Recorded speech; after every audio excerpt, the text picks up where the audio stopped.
Welcome to the joy of coding.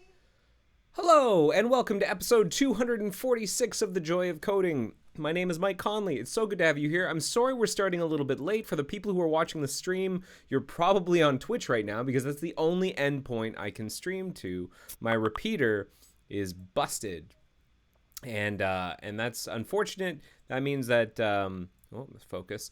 That means that I'm only able to stream to one endpoint, and I need to just sort of figure that out after the fact. I made the mistake of trying to upgrade my operating system that my server runs over the weekend, and I appear to not have done the step where I test all of the software. So the repeater is not working. What you gonna do, right? Well, let me start by sharing my screen and reminding you that no plan survives breakfast. I didn't plan on only streaming to Twitch. I planned on streaming to YouTube and Air Mozilla as well. So no plan survives breakfast. We're just going to get through and do our best, you know. And if you see people who are like, "Where's the stream? What's going on?" Maybe in various channels or whatnot, just let them know that I'm currently on Twitch and that I'll have the recording posted to YouTube soonish. Hang on, I actually already see Andy coming at me. My repeater broke. Sorry. I'm streaming to Twitch. We'll send you the recording later. Right. So let's onward and upward. So that's the first thing. No plan survives breakfast. The second thing is the agenda that we're looking at. You have access to it wherever you're watching this the stream. Like if you're watching it on Twitch right now, you have access to it. The people who are watching the recordings, you will have access to it as well. If, for example, if you're watching this recording on YouTube, check out the video description for a link. If you're watching this on Air Mozilla, check out the links on the left side of the video, I believe, for the details, I think. And the people who are on Twitch, who are with me live right now, no, hold on, agendas, it's 246, it's this one right here. I will give you this link and drop it in the Twitch chat right now. Smurf D seems surprised that upgrades cause problems, but he gives a smiley face indicating sarcasm. Very good, Smurf D. Special shout out actually to Smurf D, who recently landed some changes to the episode guide, which I will talk about next. The episode guide. Hey, did you know that there's a Joy of Coding episode guide? It has guides for all of the episodes up to 245, which is last episode. And these are all viewer contributed for the most part. And if you yourself are interested in contributing to the episode guide, you can do that on GitHub. And the links for those things are in the agenda. And if you're not sure how to contribute to the repository, there's a guide there that is very handy. But these are nice because you can sort of get a sense of what I worked on. It helps. I've actually used these to find notes and episodes of things I've worked on. So these episode guides are great. And so thank you very much. And so if you have your own notes, addenda, corrections, things you want to add, by all means, go ahead and add those to the episode guide and send me a pull request. I will happily add whatever you want, for the most part, whatever is useful for you. What are we working on today? I think that's what is key here. What are we working on? So what I'm hoping to do is to fix some tests and maybe land some new icons. So one of the things you may have noticed, we've got some new icons in the address bar. I've got a bunch of add-ons, so these icons are probably new and strange to you, but there are some icons that have recently landed in Nightly that are new. The back and the forward icon, the home icon, the lock icon, the bookmark tray icon, the app menu icon, this icon, this is the chevron we call it, or the overflow chevron, and then there's the library icon. And there are a number of other icons behind the scenes that are have been updated, and some more icons that will be landing shortly. And it's possible we'll be able to do more of those today if we get to that. But before we do that, I would like to look at some test failures that I was CC'd on. So one of my patches that landed recently, I was need info'd on because I was causing some test failures. And so let me pull up my need infos because I've got some very recent ones and find the ones about test failures. So this is actually a neat info about some icons that landed recently. I will answer that later, I think. This one is the test failure. It's what's called a tier 2 test, meaning it's not. I didn't get backed out for the test failure, but it's not like a primary configuration. This is a test of our arrow panels using electrolysis disabled with web render on, if I remember correctly. And I want to investigate this if possible, because even though it's tier 2, we shouldn't have a perma failing test if possible. And the reason this one failed is because of a patch I landed recently where we sort of inflated the font sizes here and there on some panels and some modals. And then this one, this need info is only because I got backed out. So I'm going to clear that in need info because I relanded it. So let's take a look at this. Let me copy the link to the bug and drop it into the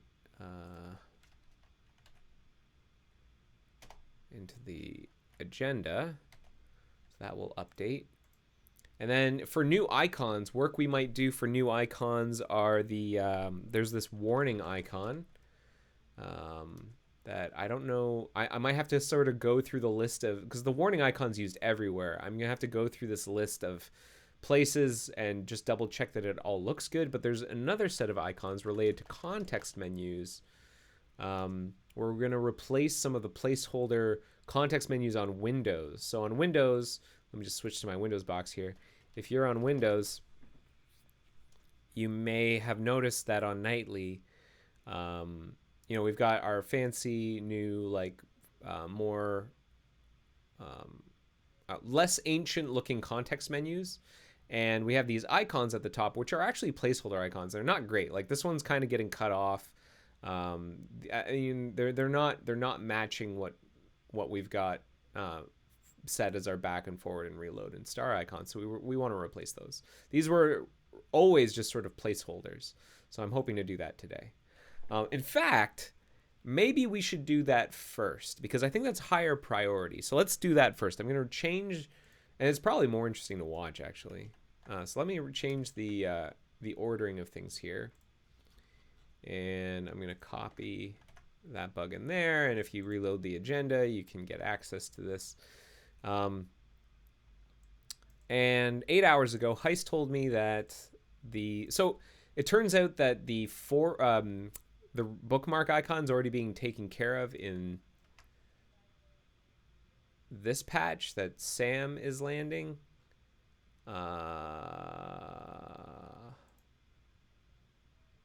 I might ask him to not do bookmarks hollow.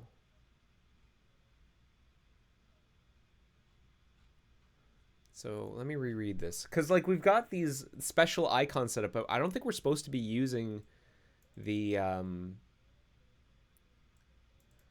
for some reason, we forked the original icons for the context menus on Windows. We brought these placeholders in and created new assets for them.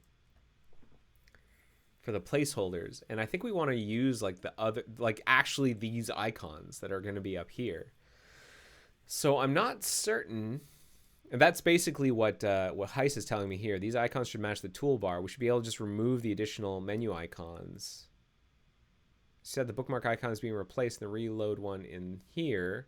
We might not want to land a patch for this until both these are on autoland, as verification of the fix will be confusing if the right icons aren't yet in place. Oh, so I might be blocked actually. And this needs a revision. When was the last time this was reviewed? This was reviewed yesterday. This probably needs to be addressed first. What are we doing about bookmark animation? Plans to remove the animation. I thought a bug on file for this. Looks like I missed. I'll do that and come back to this patch. So there's a little bit of, there are a series of dependencies here.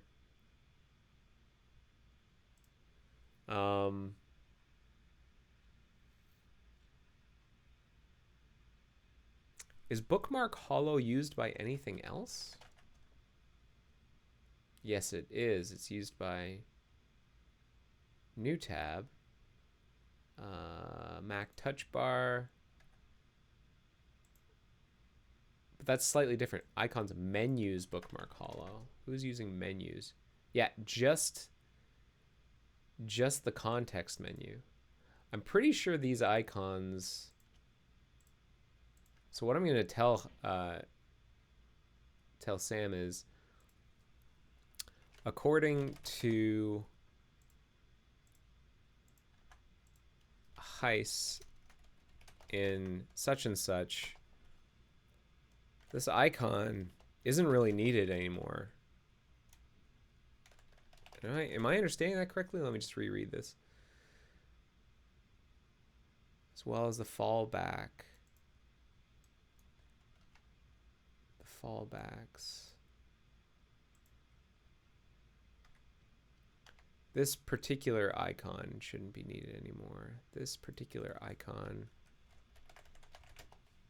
doesn't really need anymore, and probably shouldn't be updated. I'm going to end up removing it in bug anyways, and just using the built-in ones that. Well, where's bookmark hollow? Why isn't... Oh, he's not updating bookmark dash hollow, which is used elsewhere. Is there a... Here's our spreadsheet where we're doing all our organizing. Bookmark hollow. So there's the menus one. And that's not entirely true. The context menu is slightly different from this one. Currently uses fill rule even odd. I think this is not right. So let me, according to this particular doesn't really need anymore, probably shouldn't be updated. It's only ever used for the Windows context menu. I'm going to end up removing it in that bug and using the built-in ones instead that the toolbar uses instead. And then perhaps you mean to update, and then I'm going to link to a different bookmark hollow, which is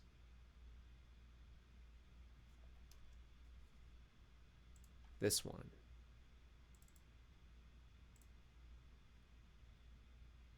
Because this one's the one that we should probably be using instead. Perhaps you mean to update instead? Okay. Submit. So I can't actually do any work on this. Like, there are a bunch of dependencies here. Well, actually, that's not true. That's not true. I can sort of like prep a patch.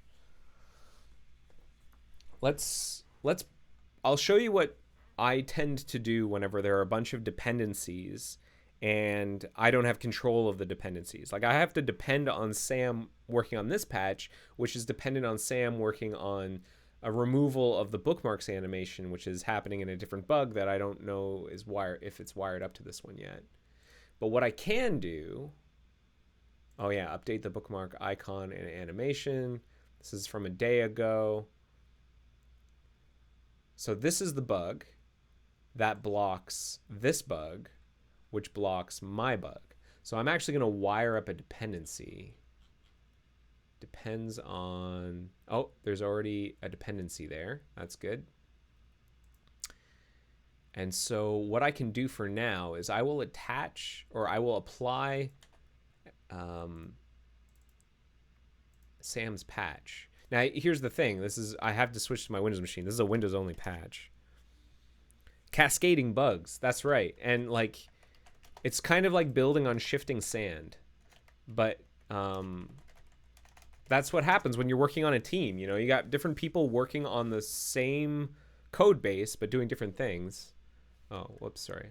Patch. Mozfab patch. You're working on different things, but in the same area, and sometimes things overlap. There are dependencies, and, you know, one way of doing it is to just sort of like do it in serial. Like, okay, you work on that, tell me when you're done, then I'll work on my thing.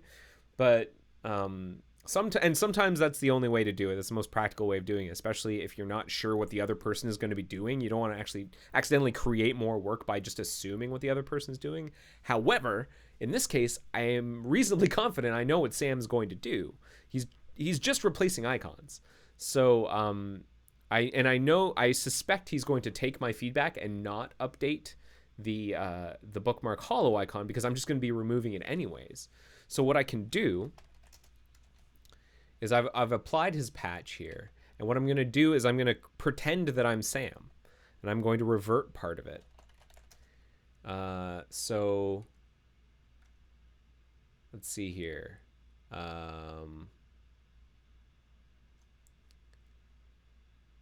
How do I create? I'm gonna, so yeah, this revision right here, I'm gonna say hgdiff that.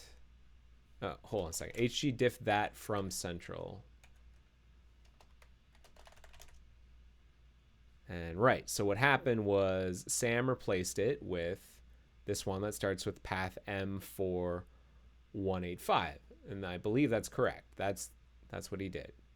M4185. Right, now what I want to do is generate the reverse of this. I want to undo it. So I'm going to say hgdiff capital R, I believe, or capital, how do I do reverse? --R. -- reverse will create the inverse, which will basically create a patch that undoes that change to that file. SureShack goes, why does Firefox use it Mercurial instead of Git? Is it a legacy thing? You can use both Git and Mercurial. I'm just used to Mercurial. I think by default, all of our built-in repositories are backed by Mercurial anyways. Mercurial, at least at the time when we made the decision, was far better at dealing with extremely large repositories like Mozilla Central. And, there are pluses and minuses. I actually, to this day, I prefer using Mercurial over Git. I much prefer it, to be completely honest. Like, I can use both, but I prefer Mercurial. Okay, so I'm going to create this patch, and it's called like the bookmark backout, bookmark icon backout. And then what I'll do is I'm going to import that on top, and I'm going to call this like revert change to browser themes shared icons menus bookmark hollow.svg. That way, if Sam takes my advice and does that, or takes my point and does that, then I can just reapply his patch and then remove this commit before rebasing my changes on top. So I'm kind of like predicting what he's going to do. Okay, so now we've got our base commit here central with Sam's patch here, and then my reversion there. And now I'm going to do the actual work for this bug, which is, there's another bug in here that he says might be related to stop reload animation, and there is a patch here to update the stop reload icons. So what I'm going to do is I'm going to apply this one too. Stop reload. Okay. And I might, not import. I might not have the order right. In fact, I know I don't, because this is definitely going to land first, this one that I'm looking at, but I think it's okay. I can reorder it if I want. It doesn't matter. So we're going to apply that patch on top. Okay. So now we kind of have our, actually, let's do that reordering. Just, I don't know why I care, but I care. So I'm going to reorder these patches. I'm going to put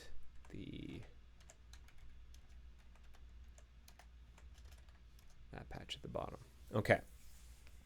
And then we're going to do the work of actually getting rid of those specialized patches, or specialized icons, rather. I can't speak today. What is going on? So those icons, like I said, were, or Heist pointed out that they are in the CSS at these at this one location. Menus/back, menus/forward. So let us remove those. And originally, yeah, browser themes shared icon menus. We're just going to get rid of that entire directory, I think. Like themes share list browser themes shared icons menus. Yeah, we don't need those anymore. So I'm going to say remove that directory. Good. And now we also have to remove the, I believe they will have appeared inside the jar file. That's the manifest. Menus, icons, hollow.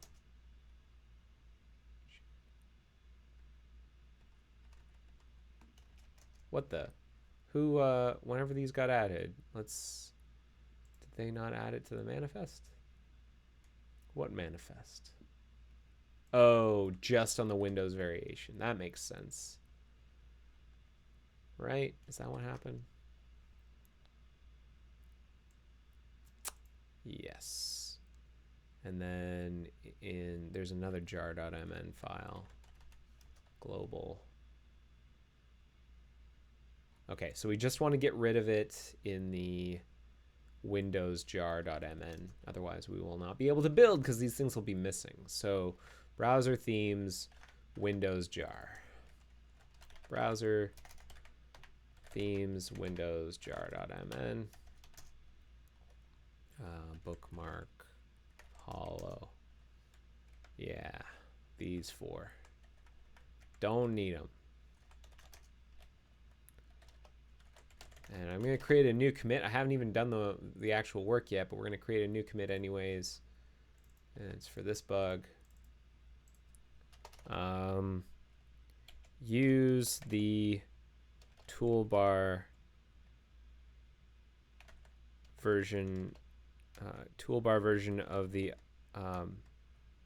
stop toolbar icons for stop, reload, stop. What was it? Back, forward, stop, reload. For back, forward, stop, and reload in the Windows 10 context menu. And we'll ask Molly for review. Okay, so the next step is to use the to update the CSS. And the CSS is in browser themes, Windows browser.css. Unsurprisingly, these are the lines in particular that we want to drop.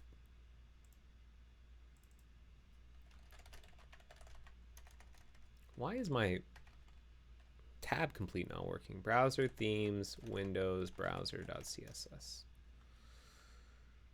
So bookmark, hollow. Yeah. We're going to get rid of these folks.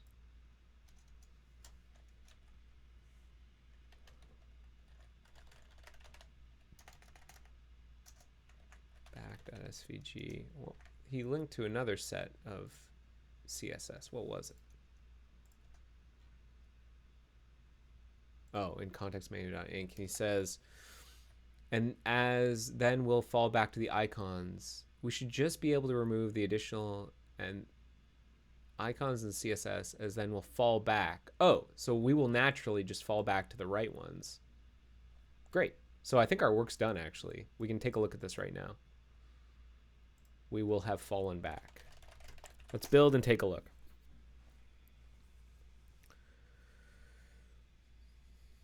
SureShack says, I use command arrow to switch back and forth.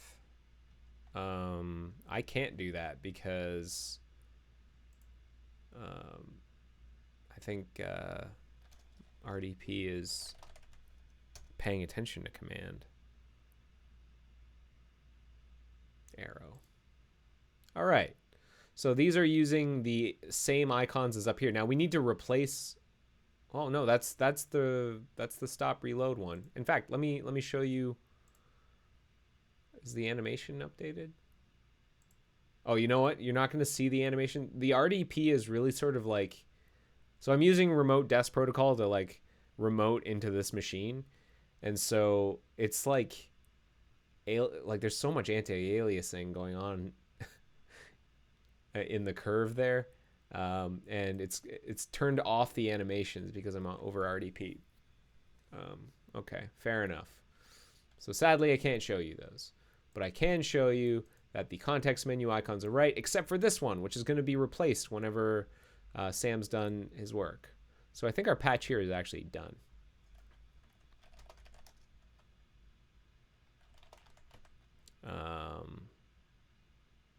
So I will amend that, and then I'm going to post it for review, and then I have to wire up the dependencies. Moz, fab, submit, tip, single. I just want to submit the one for review.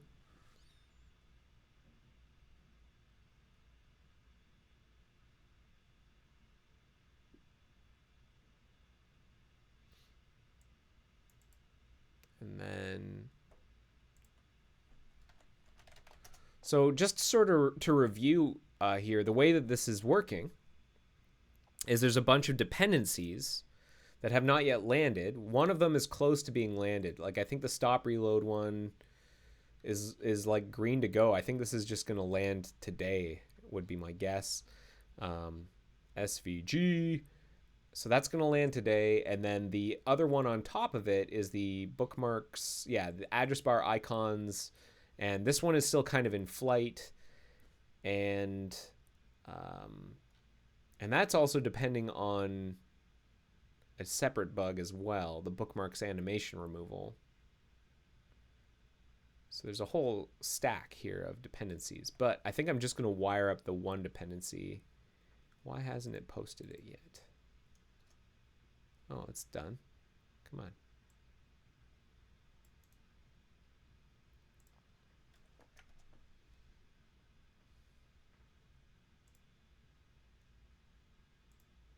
Oh, it still thinks it's a secure revision because it hasn't finished talking to Bugzilla yet. But what I can do is I can hook up this dependency.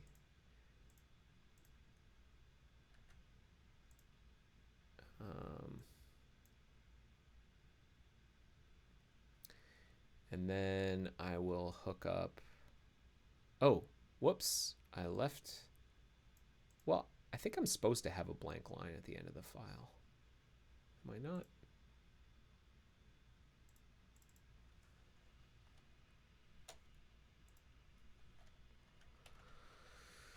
Windows jar.mn. Oh, I have two blank lines. That's what happened. Whoops. So let me update this.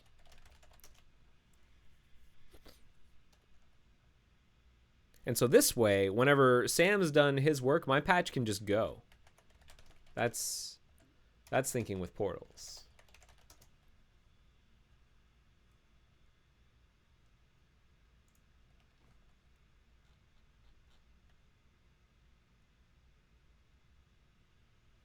So now that's hooked up. The patch should be updated in a second without that extra line. Yeah, there, the extra line's gone. We got rid of those icons. And then, let's see. The dependency is set up. I think we're okay. So I think I'm just going to wait now.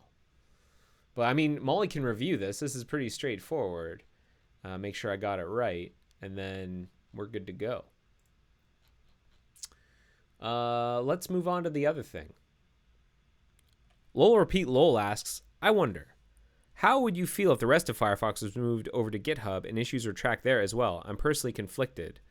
I think that, well, first of all, Firefox, the code base, is on GitHub if you want to use GitHub. We don't take pull requests through GitHub, I don't think. Not except via a bot. But if you want to clone from GitHub, you're more than welcome to. This is a mirror, a read-only Git mirror. And for issues, I don't think the GitHub issue tracker is sufficient for our scale. I think it's way too simple. The Bugzilla bug tracker is like incredibly specialized for what we need to do across many different sort of projects and branches and versions and like all the sorts of things we need. We have like custom made Bugzilla to do what we need it to do, and making GitHub issues do the same thing, it would be really hard. So I don't think it's practical, at least not in the short term. Maybe you could have like a front end to Bugzilla using something similar to the GitHub issue tracker. We kind of actually have built things like that before. Like, what is it? Webcompat.org is a form that you fill out. Actually, no. When you report a bug through Webcompat, you're basically submitting a GitHub issue. And then our Webcompat team, if it's a Firefox bug, will then file a Bugzilla issue, a Bugzilla ticket. Anyways, we're getting distracted. So what did we do? We just posted that patch for review. So I'm going to say up for review.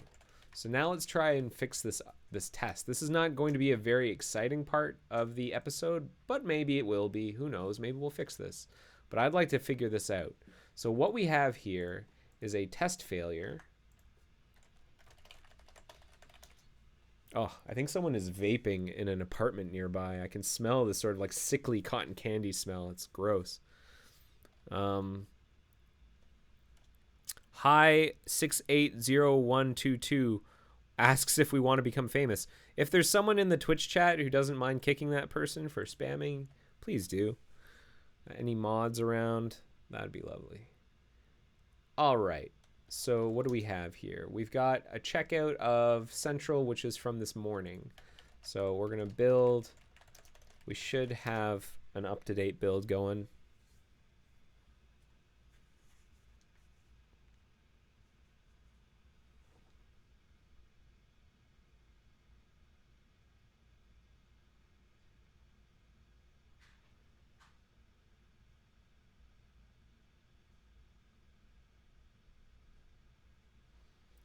All right. So now let's try and recreate the issue. Now here's the thing. I tried recreating this yesterday, and what was interesting was that I could only. So I'm just gonna run the test with and the window will open, so you will see the test run, and it's gonna move really, really quickly.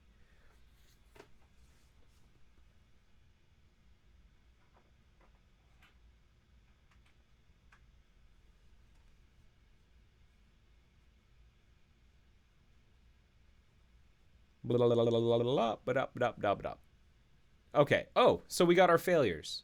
Excellent. Oh, you know why I probably couldn't reproduce it yesterday? Is because I was on a smaller screen. This is really difficult for me to demonstrate, but like whenever I have it running on a separate window, here, what I'll do is I'll go no auto run, and I'll bring it over to my Retina display. I think this is the sort of thing that's caused by so I'm going to run it over here on my Retina, which unfortunately you won't be able to watch, but I believe what we'll see is that it will all pass. Yeah, it all passes. So I think this is like a sort of a display density, like maybe a rounding issue bug, which is annoying. Thank you for kicking that person. That's great. So a rounding issue. Not so good, but maybe a simple fix then. Maybe we just need to like clamp a number somehow or round it differently. But let's take a look at the test itself. Generally what I like to do whenever I'm faced with a problem like this, especially for these sorts of like complicated tests, come on now, open the file. Thank you. Is to try and simplify the test as much as possible. If it wasn't obvious, this test tests a lot. Like, look at all it does. Look at all these assertions. And what I'm going to do is I'm going to try and reduce this test to the smallest possible size in order to, the smallest possible yet still failing size. Now, I think we're failing on some of the right side instances, and I think that's like these, anything with the word right in it. So what I'll do actually is I'm going to just comment out a bunch of these. I'm going to comment out this chunk. And I'm going to comment out this bottom chunk just because.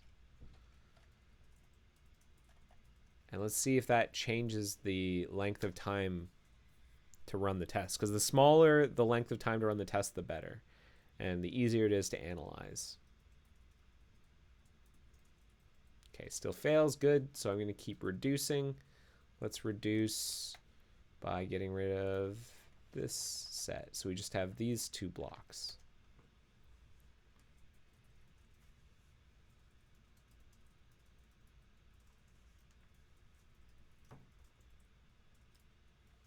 Okay, so that's not going to do it. Like the failures occur because of these two blocks. That actually is useful because that means I can probably comment this out. And Lol Repeat Lol says, yeah, I get you for sure. Bugzilla is so much better. It's just that it seems like Bugzilla UX feature development has been paused since 2019, which is really unfortunate. And the rest of Mozilla's stuff is also in GitHub because instead of Bugzilla nowadays like Phoenix, so it's sort of confusing. At least it was for me for a while, says Lol Repeat Lol. Well, some of Phoenix, like the Phoenix front end stuff is in GitHub, but the Gecko View library that is basically doing all of the web engine work for Phoenix and our other mobile product focus, that's in Bugzilla. So some of our products are certainly in GitHub. A lot of them are in Bugzilla, and that's because it's easier to wire things up across organizations and to do more cross-team effort, especially something like a Firefox product where the underlying platform is shared between all these different things. Like having an issue in one GitHub repository and then like referring to other, like just setting up dependencies between GitHub repositories is annoying. Having multiple GitHub repositories just so you can have like multiple issue, it is kind of nonsensical. It's a non-starter. And yes, it's true that like GitHub's UX is simpler and better. And like it's certainly a simpler tool. No denying it. It's very easy to write a very simple bug tracker. It's very simple. Bugzilla is not a simple bug tracker because it needs to do so much more. Has the UX like changes to Bugzilla kind of stagnated? Yes, absolutely. Do we need to like invest effort into improving Bugzilla's UX? I would say that's not where we should be spending our time and resources right now. I think we should probably be spending time and our resources improving our user-facing products. And while it is true that some of our very passionate and very valuable and very like a beloved nightly and tester base use Bugzilla, and we want to make sure that it's not painful for them to use, right now what we want to focus on is like the core experience of our products for the like hundreds of millions of people using our products. As opposed to the tens of thousands of people using Bugzilla. If that makes any sense. Tenno Diablo asks, can you tell me where the customized menu of Firefox will be after the Proton update? Sure. So you have a couple choices. You can right-click on the toolbar and choose Customize. You can also choose More Tools, Customize Toolbar.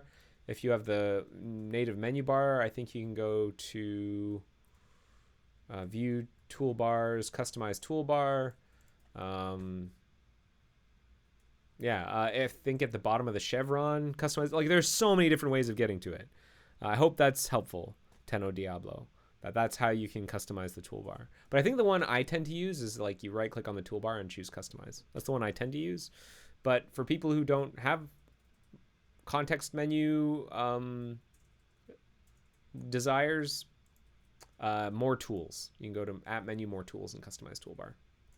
Hopefully that helps. All right. So we have our reduced test failure. We're down to these 4. That's great. Maybe we can do better. Maybe it's just these grouped 4. So let's try commenting out these 2.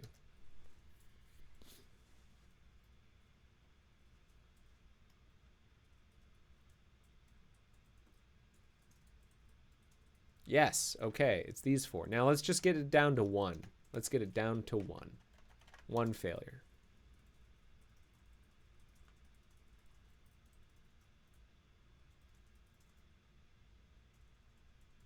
Good. Okay. So now we can analyze this one failure. As opposed to having to sort through all of this stuff, we can kind of just like follow this one code path and see where it falls over. So what does open pop-up do? What does this test do? Let's kind of read through it. So this is what's called a Moki test. And a Moki test in this case is testing this is what's called a Chrome Moki test, not to be confused with the Chrome browser. Chrome is the terminology used by web browsers and other desktop applications to refer to the user interface surrounding the web content.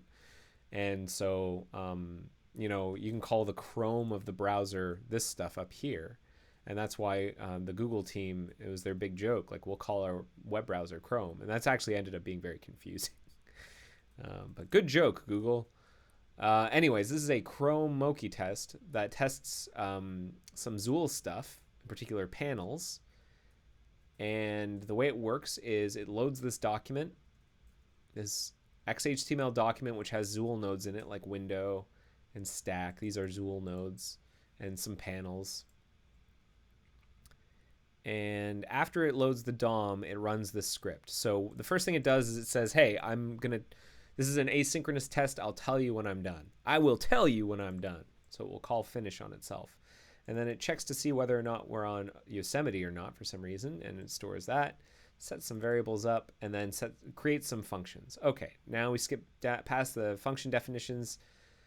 And then we wait for the test to focus the window before calling this function start test.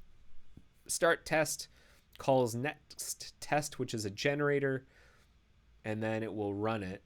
So this is an old school test. So before we had async functions and await and promises, this is how we ran asynchronous tests, is we used JavaScript generators to pump a function, and we would yield, and then there would be a callback would be used to pump the next thing. So something is calling start test, I think, or is it calling next test next?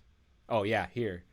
This is going to do the pumping right here via execute soon. Do we have stats on the de-zooling of Firefox? Asked Danny Colon. So there was an effort to get rid of a part of the Zool technology called XBL, and that is done. That is complete. The actual de-zooling, we've been able to remove a lot of Zool from the browser UI, but it's mostly on pause, I think, right now, while we focus on other things. But I think ideally we would have more of the UI written in HTML. I think the fact that we have custom elements now really helps. There was an effort to switch us from using Zool Flexbox to CSS Flexbox. I think there were some performance issues there that we had to deal with, and that's blocking that work. But once we can do that, then we can really start transitioning away from a lot of the Zool stuff. There is some stuff that there are just no HTML analogs to. Like panel is not a thing that HTML could create, and we don't want the HTML spec to know about panels or have the ability to create panels. And, I think that there will always be a little bit of Zool left over. But I think it won't be many. It'll be mostly things like window, dialogue, and panel, I think. And the rest, hopefully, we can transition to HTML. And yeah, Lowell Repeat Lowell, it's the library window. And you're right. This thing is a big hunk of Zool. If you look at the library window, there is a sort of this desire that we've had over the years to transition this to a tab, so we can get rid of this and render this all in content, and then we could get rid of the Zool there. But that has not been prioritized. It's been attempted a couple of times, but it gets bogged down by other things. Hopefully soon. Okay, enough distraction. Let us continue reading through this test. So yeah, there's this function pump. And so we will run start test, which runs next test. And what that does is it's using a jQuery style to get the panel element, which is this one. And then it does multiple iterations. So it's going to call open pop-up. And what that will do is it's going to take some arguments, the position, the anchor, expected anchor edge pack alignment. Looks like it expects either a node or a string. If it's a no, then we'll do that. Otherwise, we'll use get element by ID to do top right, to get top right, which is this label right here.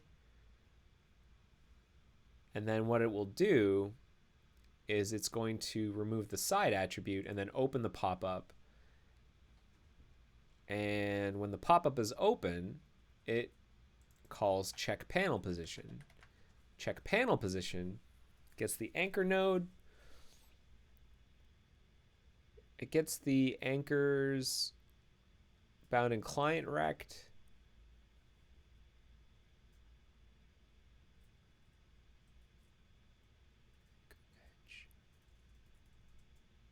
And then what it does is it gets a bunch of different rects. The panel rect, the anchor rect, the content rect is the first child of the panel.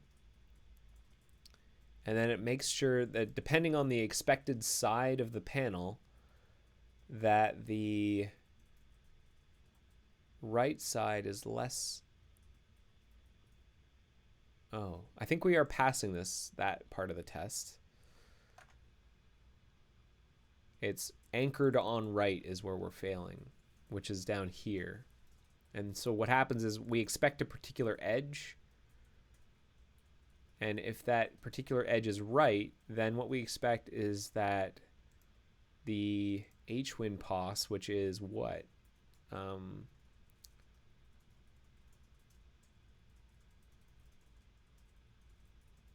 document window position, got it, plus the computed style of the panel margin right. So the X position,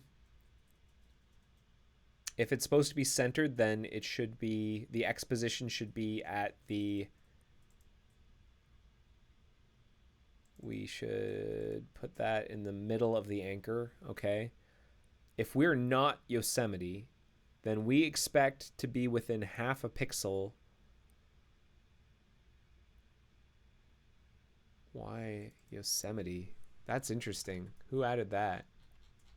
Test arrow panel.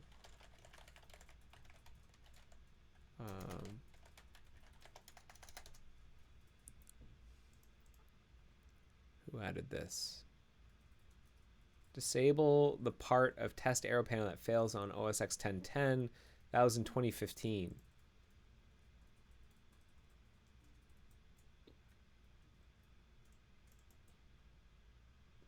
Looks like it was just disabled because it was failing all the time. I can't imagine. I don't think any investigation was done.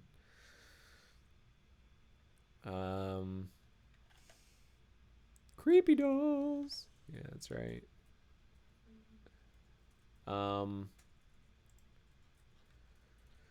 So what might help actually is being able to see what the problem is. This test moves too quickly. So what I'm going to do actually is I'm going to do this. I'm going to disable this part so that we'll actually see where the panel is when it opens. Nope, no, I didn't mean to do mock run. I meant to do this.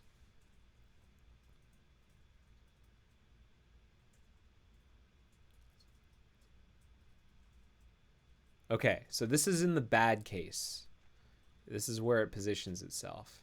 So let me take a screenshot of this and drop that into my notes.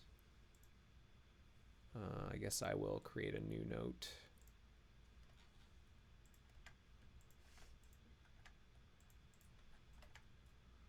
And I probably lost the screenshot because I had... Hang on, let me run that again.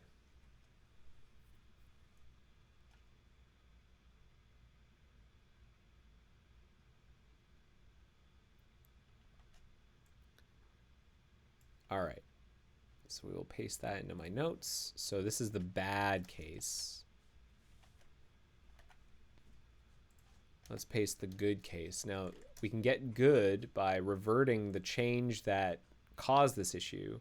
And I believe that change, if we take a look at the patch that caused the regression, one of the things that we did was we changed the default font size on Mac OS for some of our panels. So maybe we can put that back. Panel font size 1.25 EM.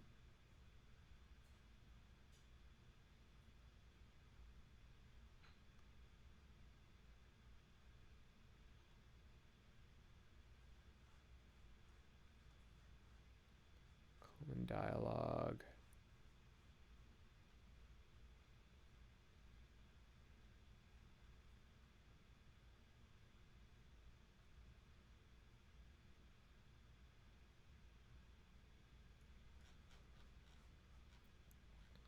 Actually, you know what I'm going to do?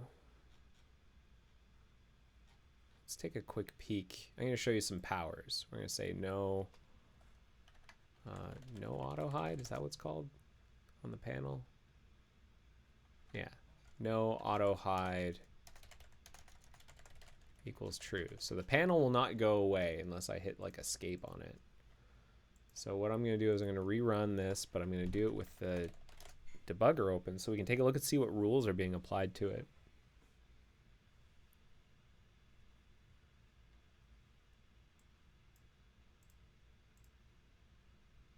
Okay. Oh, come on. Why did it hide? What? No auto hide. Is that supposed to be... Oh, you know what I'll do, actually? I'll do one better.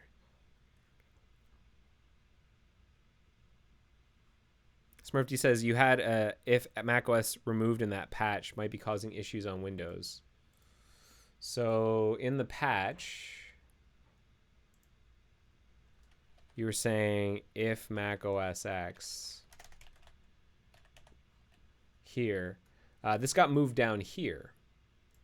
So we set the font size on these particular panels, and then on Mac OS and Windows we put it back if Proton's disabled. Like we revert back. So I think we're okay. And these particular panels are not related to the one that's giving us trouble right now. But now we've got our panel, we can examine it.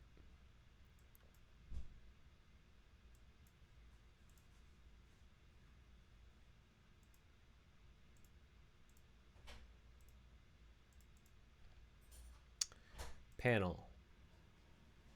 Rules.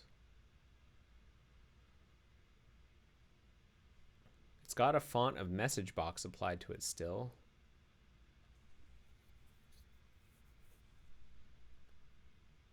And the test that we're going to run on it is like whether or not the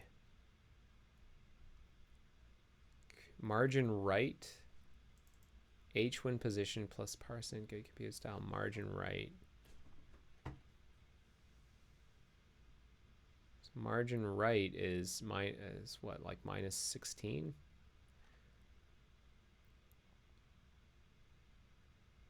So H when position, so whatever that is. So is this minus 16?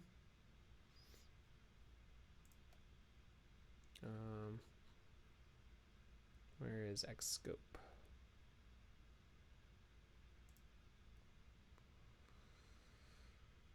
All right.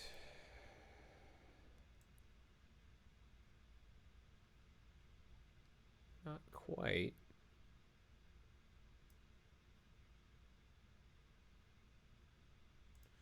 And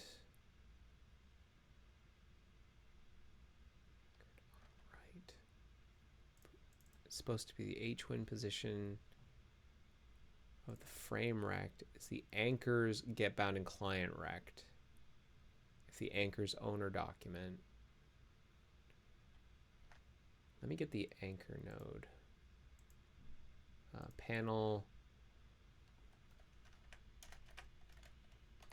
anchor node. Get bound and client rect. Now notice we have these fractions here. Right. 1250.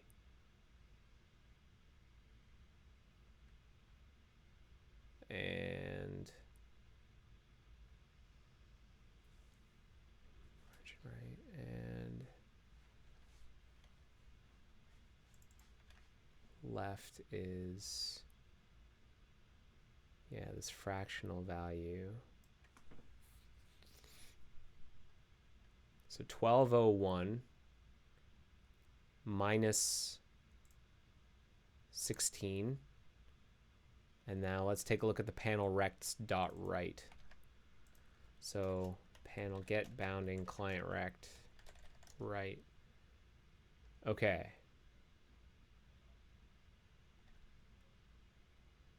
Plus %.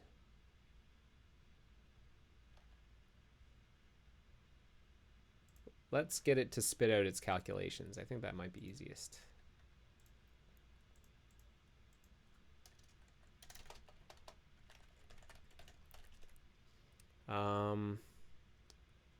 Panel margin right.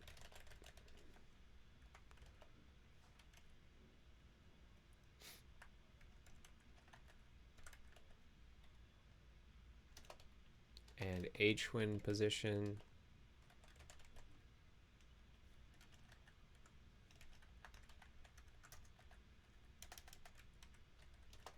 And adjustment.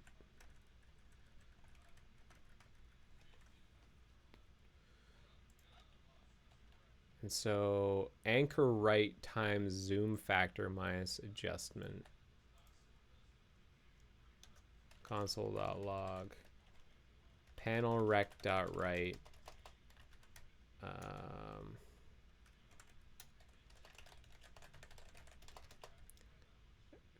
Compared with that. All right.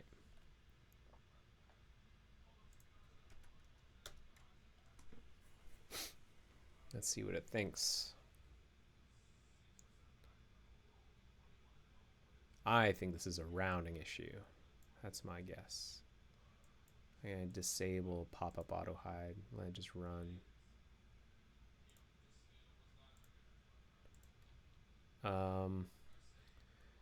Panel margin right is minus 16. H-win position is 0. And so adjustment is minus 16. Comparing 1267. Yeah, this is definitely a rounding issue.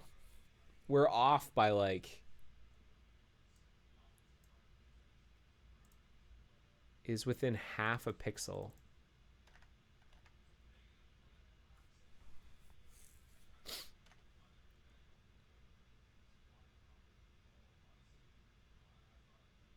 Yeah, if this was 1267, we'd be passing, but we're off by just like a fraction, a small fraction of a pixel. So I think what we need to do is round the value that we get.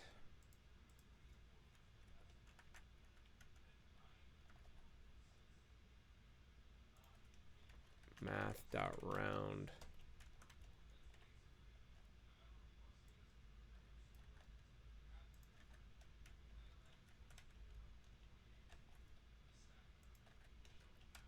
We should be rounding all of these, I think.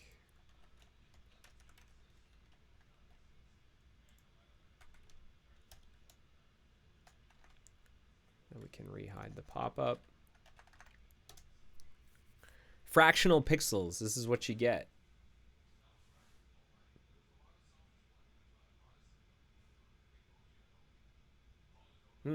Still fails. Hang on a second. Let's put that back. And then math.round.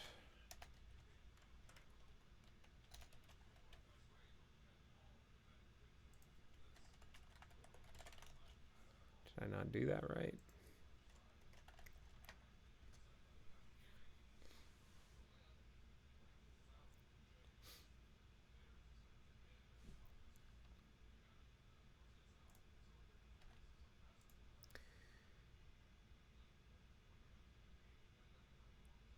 Paired with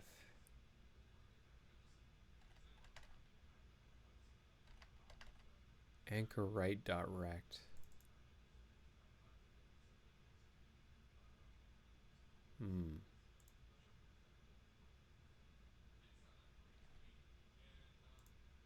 I think maybe I rounded the wrong thing. Math.round.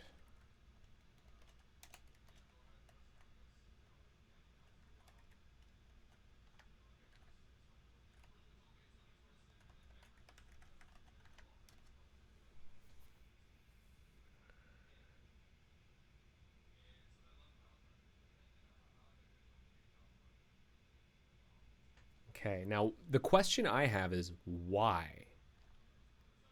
Like, I can round that, no problem, but like, why is this an issue? So I'd like to know what part of my test is causing this. Now that we have a potential fix, or general, we're starting to get a vague understanding of what's going on here. I want to understand why. Whoops.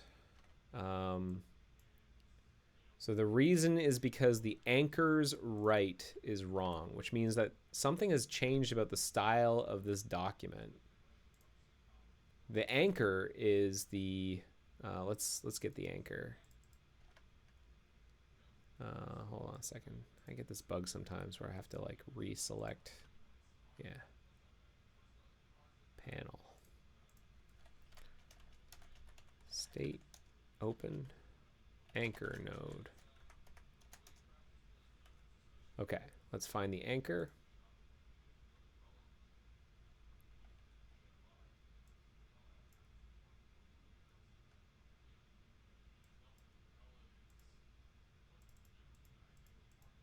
Where is it going? All right, where's top right? It's this label.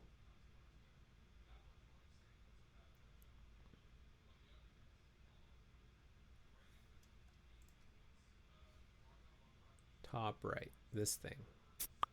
Let's see what rules are being applied to it.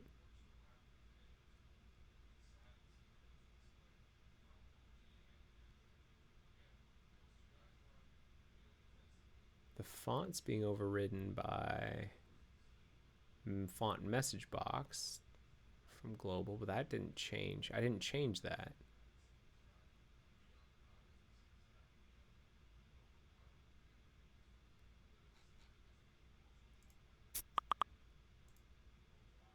(15) 6. So this is the original in the bad case. This is the bad case. These are the layout dimensions or the layout characteristics of the anchor. Let's do the good case.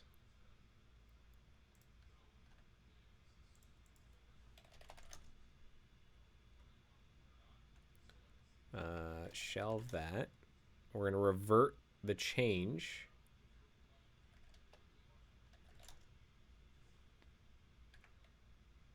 And that's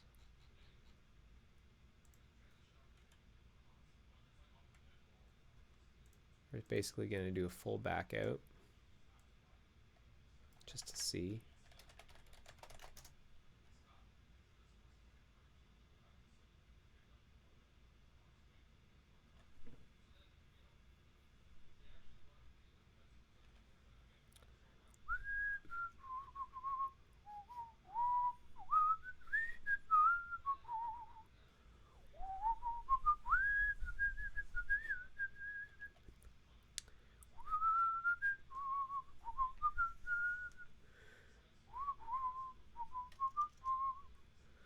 Mercurial, think about it for a sec. I said it was a faster, it acted faster on large repositories. That doesn't mean it's fast. Last I checked, Git would be just as slow or slower.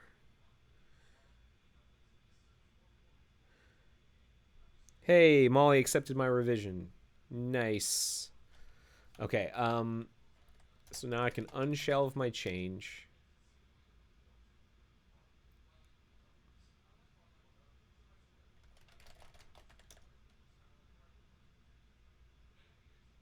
Run the test. Well, first of all, the test... Yeah, we expect the test now to pass. And let's see what the layout characteristics are of this... of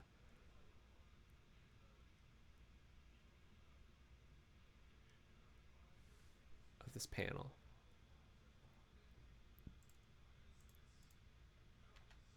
Okay.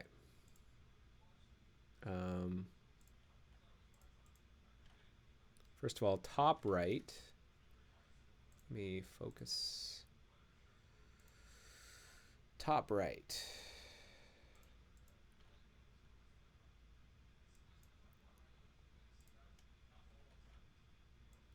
In the good case, these are the characteristics. Let's compare. Looks the same to me inside this stack. And now let's see what it spits out in the log. Oh, lots of debugger stuff. Hang on. Let's not do it with the debugger this time.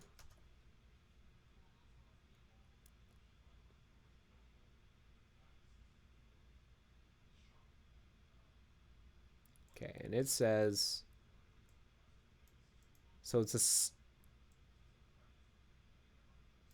a panel rect. So that's interesting. The fractional value is the same as before, I think. So let's put that in our notes. Someone in the chat was like, as a CS student who's never worked on real code, it's fascinating to watch you fix a bug in actual production code. Hello, CS student. This is my tip for you. Have a notepad. Have a notepad. This thing is what I'm looking at right here. This is my probably my most important tool. It's up there with my editor and my debugger is my notepad for taking notes. So take note about taking notes. So that's interesting. The fractional value, I think, is the same. Let's look and find a case where we failed. Blah, blah, blah. Here.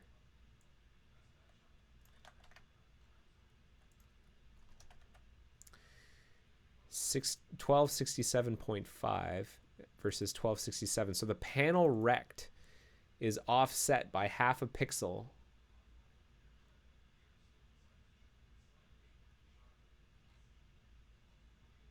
Why? Why is the panel rect offset by half a pixel because of this one patch? Well, what we can do is we can start well, I didn't mean to start zoom. We can start re-adding it bit by bit, trying to figure out what part of the patch caused it. I can make some educated guesses. Let's see here. Where was that patch? What am I working on? This thing.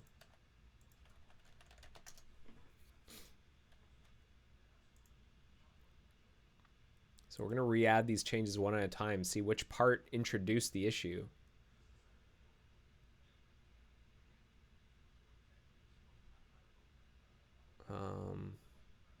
I can make some, like I said, some educated guesses. So this is my first educated guess, is I'm going to introduce this browser.css, this variable. I'm going to reset it here. And then in browser inc, we're going to set pop-up notifications under line 865 to have that font size. So let's see if that causes the test to fail. And what we can do, actually, now that I'm doing that, I don't need to just, I can let it run into completion.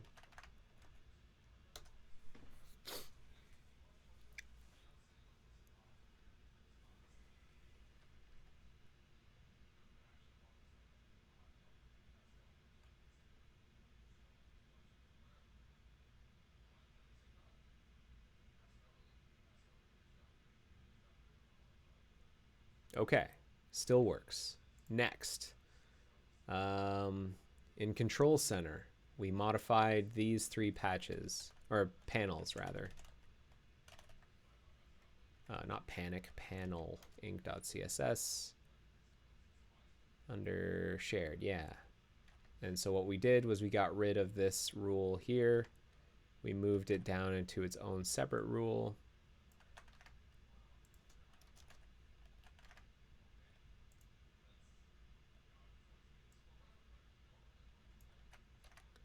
And then we got rid of this, and then we we did this instead. I don't know why I capitalized proton here. That's kind of obnoxious. All right, let's run that.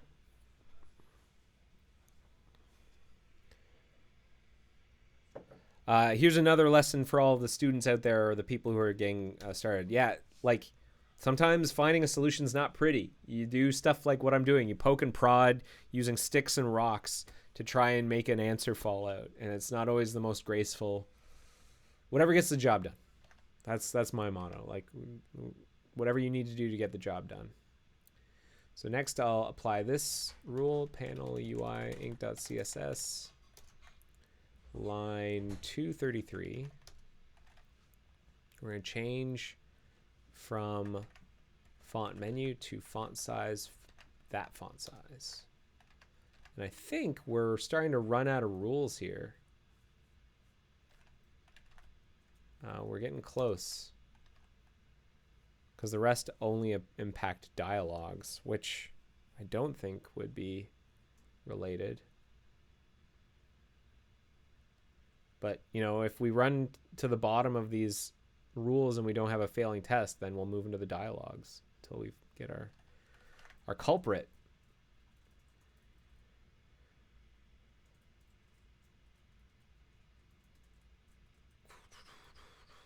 In content. Ah, maybe it's this. The arrow panel padding. It's this. I'll bet it's this. The arrow panel padding.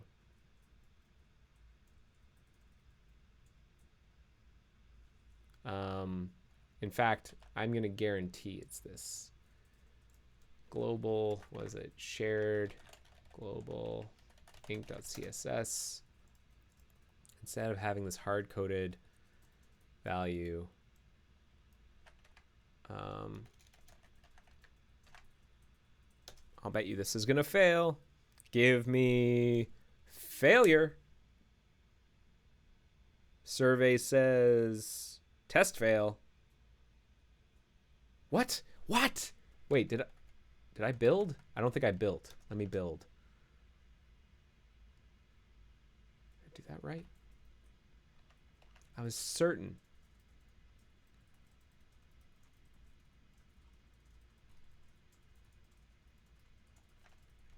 I was so certain. Give me test failure. Come on. Smurfy just says he doesn't think I built. Yeah, all right, we got our test failure. Now let's just double check. I'm going to put it back. Build.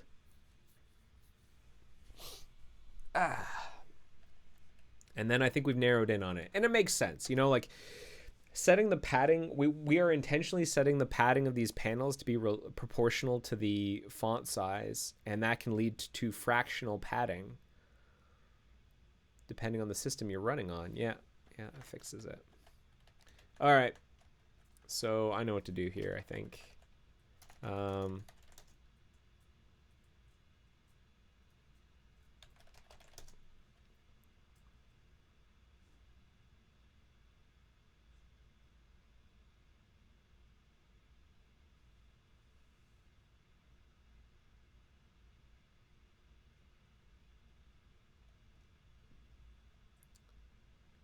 I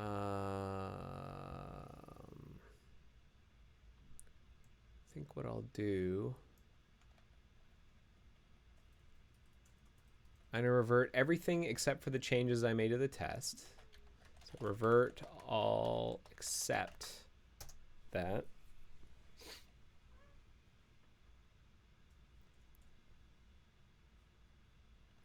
And then what I'm probably going to do is I'm going to set a rule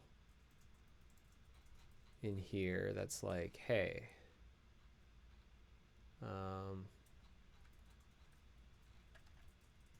be better.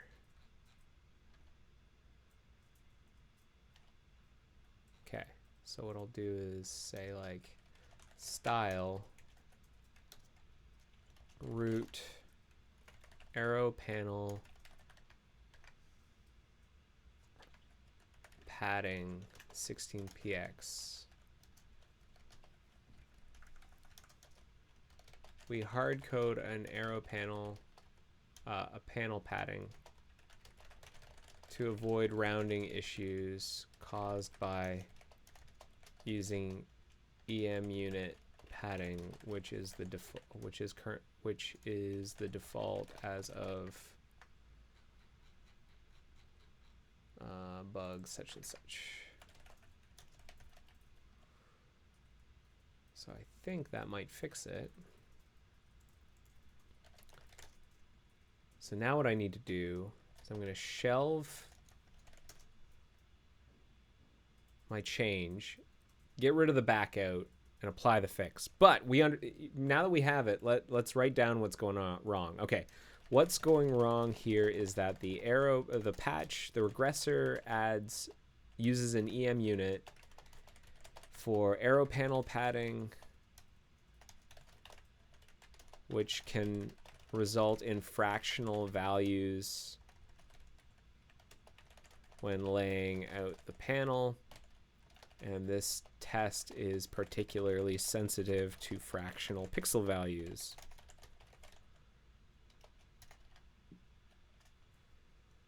All right. So I'm going to shelve this.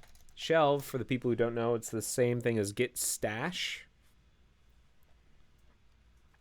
For all you git heads out there, get on. Hey, I'm glad we figured this out. I didn't actually know if we were going to figure this out. That's the name of the game with the joy of coding. We have no idea what's going to happen, but hey, we figured it out. Sometimes I know how to do my job. Not that this was like a critical bug, but I thought it'd be. Our sheriffs do not like it when our tests are permanently failing, even our tier 2s. So I'm doing this for them because our sheriffs are very valuable. And they're great people, and we should do everything we can to make their lives easier, as they keep our tree in tip-top shape.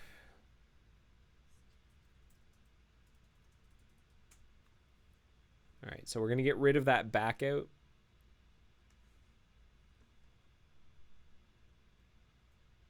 Don't shoot the sheriff, says Smurf D. Absolutely.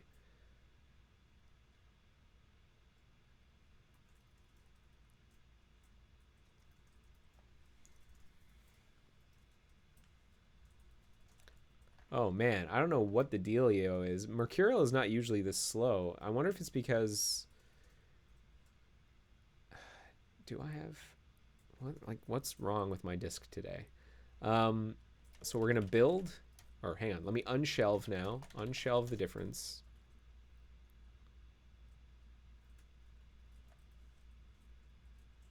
And now we're going to build... Sika07 says, you have a very interesting workflow. I would like to be as organized and systematic as you. Oh, that's very kind of you. I don't consider myself very... You should see my desk. I don't consider myself very organized, but it's very flattering. And systematic. I appreciate that. Honestly, I have to be somewhat systematic because my memory is so bad. So I have to write it all down. And I try and use like the scientific method where like I take notes. Like that's probably the most important part of the scientific method is write stuff down. Like, oh man, it didn't work. Why didn't it work?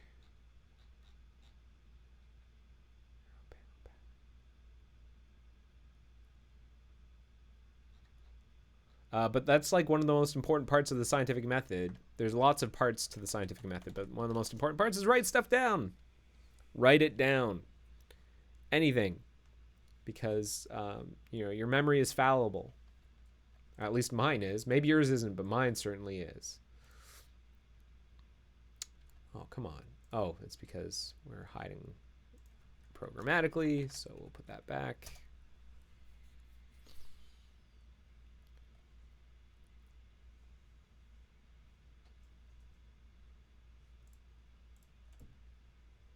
Okay. So my question is, what do we have for the padding of this panel?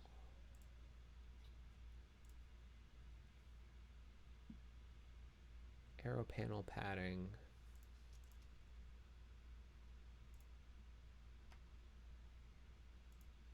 Yeah, 13.75. It's not right. Padding, arrow panel padding 1.25 EM. And it should not be. It's because the shadow root, I haven't, this is a part, arrow content, arrow container, box, arrow container. Can I modify? Let me inspect the CSS of this page.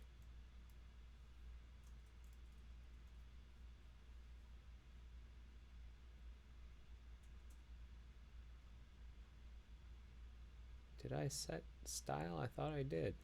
Root.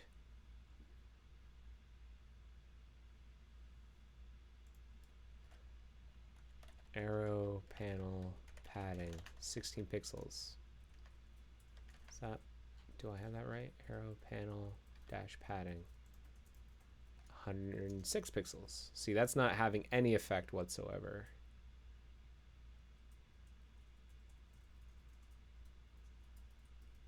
I do see it here.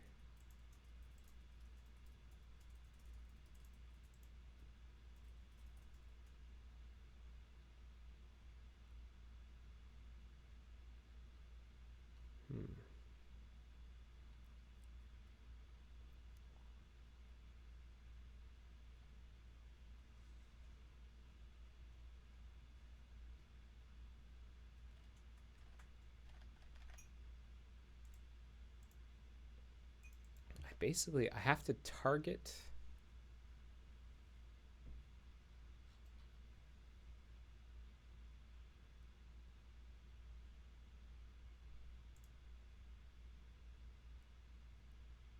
style.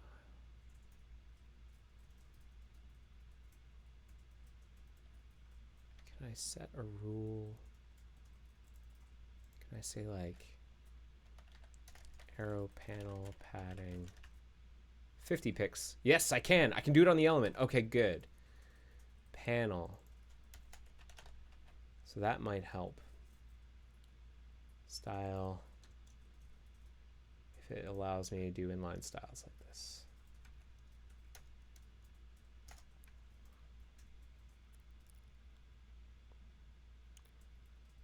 Hi there. How come you see everything? How far are you away from the monitor? Still didn't work. Is this rule being applied at all? Style. Can I just do this? I wonder if this is just being ignored. Like, how do I, in a window, browser, XHTML, how do I do inline styles? Oh, I can't. Zool inline styles. Or Zool style style node. I might have to do like HTML style. Can I use HTML in here? Not really.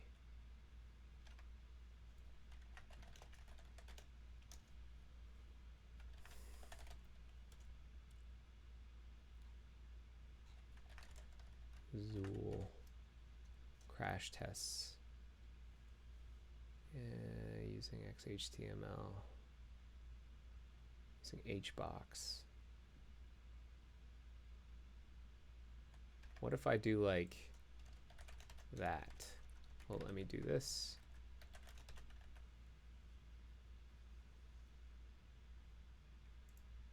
Like HTML style style tag. Oh, not this one. No.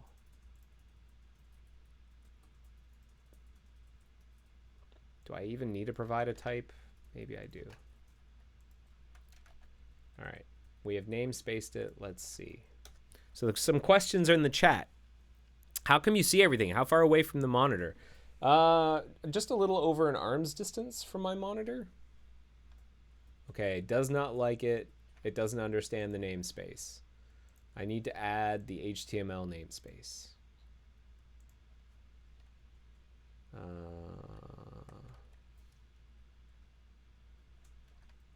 Window. So I need to add the HTML namespace. Fine.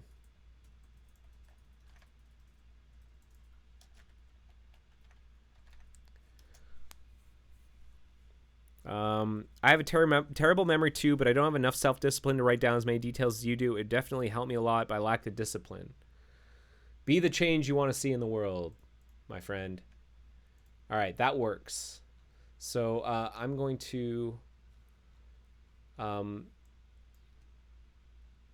what I'm hearing is I want to write it down, but I lack the discipline. So start by writing little things down. Almost certainly you copy things to your clipboard. I mean, that's how I started. I took the things that I was copying to my clipboard and pasting around, the little snippets of code, and I was dumping it into a text editor. Like I used Notepad or Notepad++ or something. I was just dumping it in there. I wasn't saving them, but I had it open. So start there, just to like have an extra sort of mental space and get used to having like this little space to drop thoughts into, just from the clipboard. And then work your way up. I find it's better to start small and work your way up to a change rather than trying to do one big change all at once, because you tend not to stick with it. It's kind of like that with like fitness and exercise and weight loss and stuff. Is like small incremental changes that you stick to tend to be the most successful. Whoops. What did I do?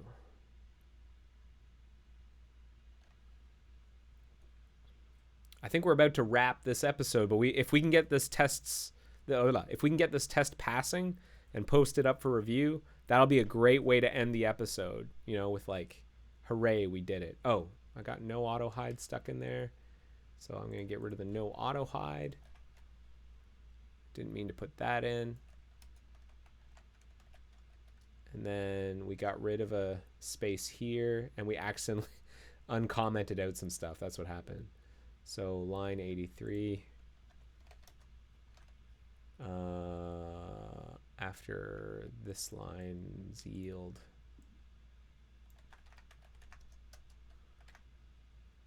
we accidentally added a new line there. We want to comment out this block, starting from Neil comment. Of course this would break.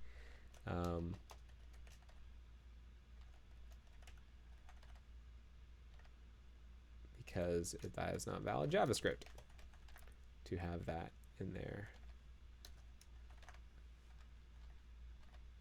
And then anything else? Then we're going to get rid of our logging down here. And we can get rid of this rounding. We're not going to need that anymore.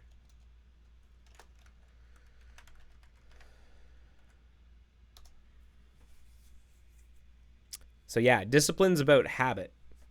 You know, like forming habits and starting small and working your way up. You kind of have to trick yourself. If you're like me, you procrastinate or you have a hard time sticking to stuff, is start small and trick yourself into doing it all the time. I am constantly tricking myself. All right, we got ourselves a passing test. I'm pretty happy about this. Let's put it up for review.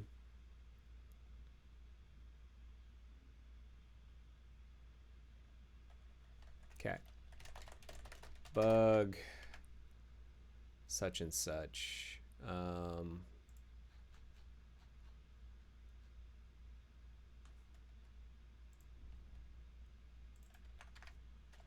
Make test arrow panel more resilient, less flaky, less sensitive to ignore browser padding styles.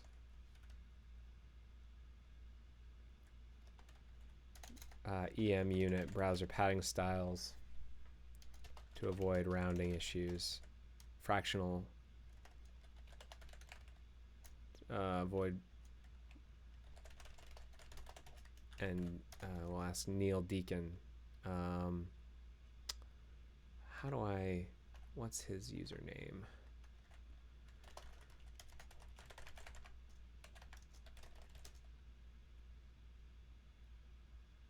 Deacon. Who has recently? No. All right. How about Deacon? Neil. R equals Neil. When was the last time Neil reviewed stuff? And Deek? No. Neil Deacon? Deacon? Who is Neil's? What is his username? Deacon. Deacon. Neil Deacon. Capital N. Okay, so it's like Deacon. Yes, there we go. Thank goodness. Right. And post that for review and call it a day. Well, at least I'll call it a day for streaming. I still have a couple of hours left in my work day, but you know, pretty good. Hey, we fixed something and we put up a patch for the context menu stuff, and that actually got reviewed recently. So we did it. I think we fixed it. Let me link to my notes in case you're curious to see this stuff. Let me create a shared note here, and then you can have reference to it here. Notes.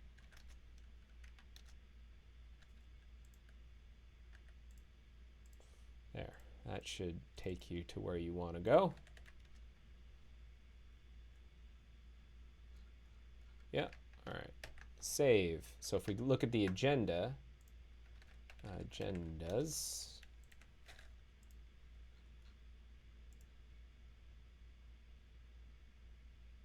that should link. Yes. Okay, we're good. Thank you so much for watching episode, what was this episode? Episode 246 of The Joy of Coding. I hope that was interesting. Thank you for being with me, and I apologize for the people who prefer to watch this on YouTube or Air Mozilla. I wasn't able to stream to it today. I'll have my restreamer repeater fixed. I think I have to recompile it. I will have that fixed for next time. So have yourselves a great day. I will talk to you next week. Take care. Oh, hold on. Take care. Bye-bye. The joy of coding. See ya.